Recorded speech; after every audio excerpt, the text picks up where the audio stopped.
কান্দো করে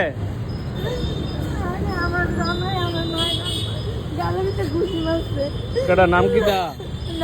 আমি বাড়ি থেকে আজকে একজনের বাড়িতে আমরা ভাড়া আসলাম, তারপরে আমাদের মায়ের তারা ভাড়া দেয় না দেখে হেরে উড়ে দিছে। তারপরে আমরা বাড়ি থেকে রাইন জানি আমার ভাত বলতে আমরা ভাত রাইন জানতাম, এবারে আমরা আবিদার বাড়তি ফালাই দিই, এবারে আমি এর পিছিয়ে দিকে উঠাচ্ছি, তার জন্য আমাদের গালের ভিতরে ঘুষি মারছে।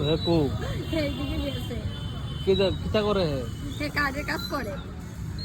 বাচ্চা তোমার তারা দুজন হ্যাঁ। চিন্তা করছো না বাড়ি কো একো মারলে তো নে, এটা তো কোনো সমস্যা সমাধান না। আহারে তোমার নাম কি দা? আমার নাম প্রিয়াঙ্কা। তাহারে তারা বয়স কত? এর বয়স 7 বছর। আর কোন জায়গা থাও? আমি তো আমার বাড়িতে তাই। কোন জায়গা? পল্লীমঙ্গল ক্লাব। পল্লীমঙ্গল? কোন পল্লীমঙ্গল? কোন বর্ডার বাজারটা বাড়ি একো ওই দিকে আছে মনে হয়। আয়ো চলো আয়ো। তো এই দিদিটার জামাই ডেলি মারে, বাড়াবাড়ির ভাড়া দেয় না, দুইটা বাচ্চা আছে, ডেলি টর্চার করে। ওখানে আমরা বটতলা আইসি বাজার করতাম। হ্যাঁ নি হ্যাঁ আর ওদিকে